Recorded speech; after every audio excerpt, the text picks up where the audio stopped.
proses penerimaan di sini tentu sesuai dengan jadwal yang sudah ada. Jamaah haji masuk di gedung Jeddah seperti ini. Di belakang ini sebagai gambaran, ini proses penerimaan kloter 50.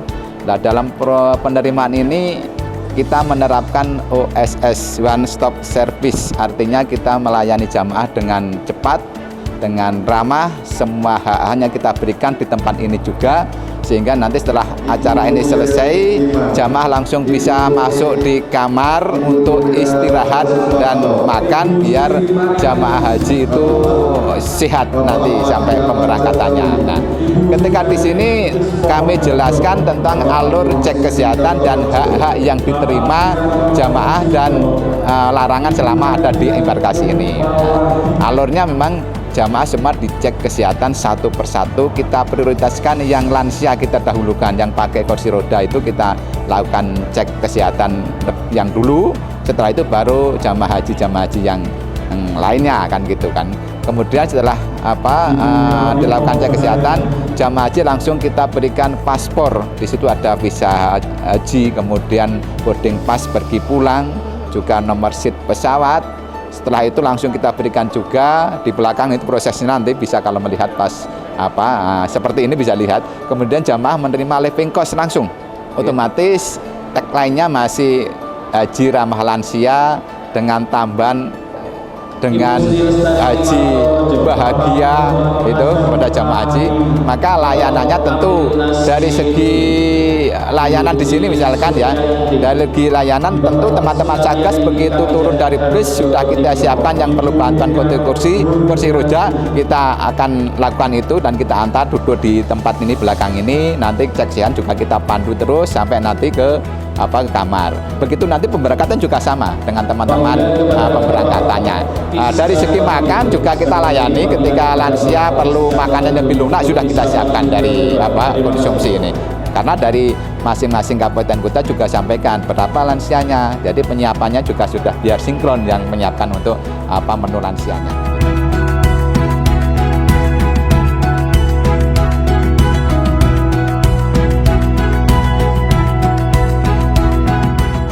Kesehatan yang ketiga, cek kesehatan lanjutan. Cek kesehatan yang ada di sini untuk menentukan dia layak terbang atau tidak. Jadi yang tidak bisa menyebabkan layak terbang itu seperti sakit, konjungtivitis yang bisa menular, herpes, terus kemudian dia lemesan, itu cek HB-nya kurang dari 8, terus kemudian panas tinggi. Takutnya kan penyakit menular. Dia boleh berangkat satu pesawat kan karantina kan seperti itu. Jadi hal seperti itu yang mereka yang menyatakan layak terbang atau tidak.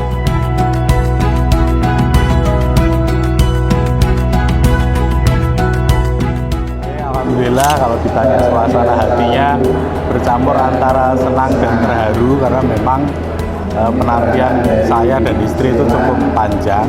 Saya mendaftar di tahun 2012, kemudian sebenarnya dijadwalkan itu 2019-2020 ya.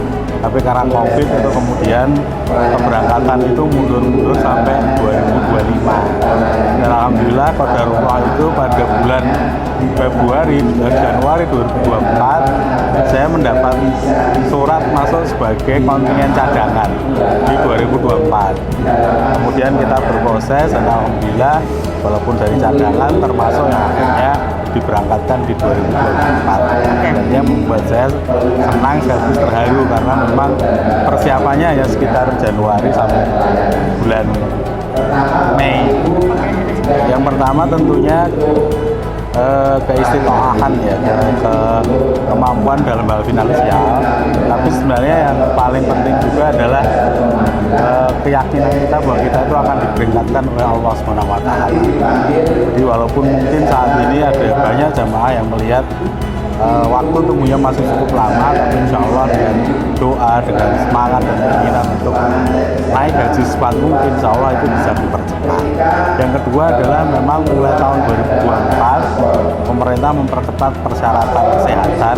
Jadi mungkin untuk calon jemaah haji yang sudah dekat-dekat di tahun 2025 bisa mulai mempersiapkan keistimewaan kesehatannya dari saat sekarang, karena nanti memang sebelum dinyatakan layak untuk membayar kita harus melewati screening kesehatan dulu, baru kemudian